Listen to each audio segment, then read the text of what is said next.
mynews.studio. So, solar panels are now outpacing smokestacks. Renewables have just overtaken coal worldwide. But now the question is, can our electricity grids actually keep up with this pace? Today is 2025-11/27. For the first time, renewables generated more electricity than coal in the first half of this year. This isn't just a headline, it's a real shift in how we produce power globally. Solar grew by 31%, wind by almost 8%, which is about as much energy as Italy uses in a year. But what actually tipped renewables over the edge? Solar is the main driver here. The International Energy Agency expects solar to make up around 80% of new renewable capacity for the rest of the decade. That comes down to falling costs and faster permitting. Manufacturing at scale and better technology have made solar not just possible, but competitive with coal and gas. Did you think we'd see this kind of acceleration 10 years ago? Honestly, I didn't. But as renewables ramp up, there's a new challenge. Our electricity grids weren't designed for this. They were built for big centralized coal plants, not for solar panels and wind farms spread out across regions. Is this where things are getting stuck now? Yes, exactly. The International Energy Agency has been warning about this. As renewables grow, we're seeing grid congestion, having to curtail surplus power and even negative electricity prices. In China and India, renewables are being added to meet new demand and cut coal. But in the EU, drops in hydro and wind forced a return to gas and even coal. The US saw coal use go up when clean energy couldn't meet sudden demand spikes. What do you make of these regional differences? It shows that building renewables isn't enough by itself. You also need to invest in grid upgrades and storage. The IEA even lowered its forecast for renewable growth to 2030 by 5% compared to last year because of these infrastructure issues. Countries that prioritize grid flexibility and storage seem to handle the transition better and keep power reliable.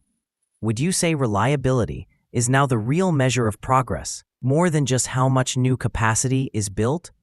Definitely. There's also the workforce to consider. Millions still work in coal, and over 33% of global electricity comes from coal plants. Take Germany. They're not just closing plants, but retraining workers and repurposing sites.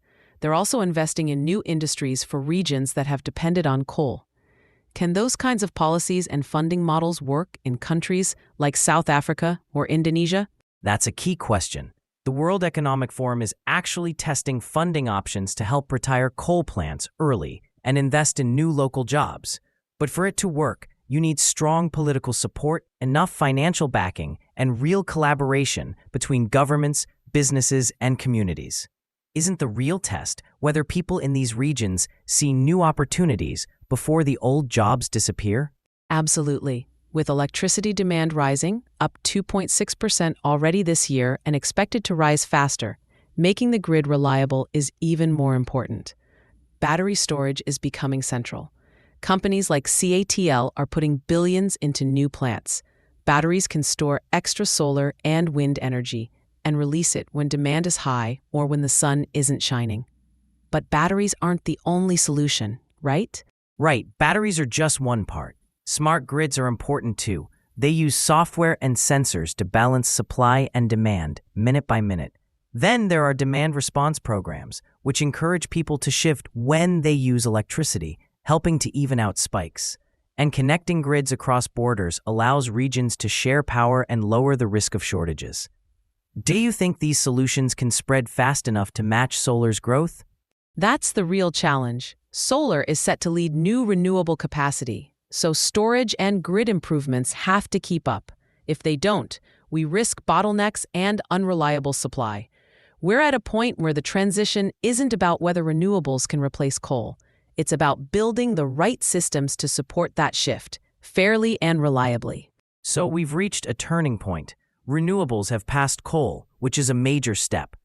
But whether this is just a brief milestone or the start of something lasting depends on what happens next. Infrastructure, policy, and support for people and communities. To recap, solar and wind are growing fast, coal is falling, but grids and communities need help to keep up. The next phase is about reliability, resilience, and fairness in how we shift to new energy. Thanks for joining us at this turning point in global energy. Will this achievement last, or will the old systems hold us back? Thank you for listening. This episode was brought to you by mynews.studio. Try it now for free.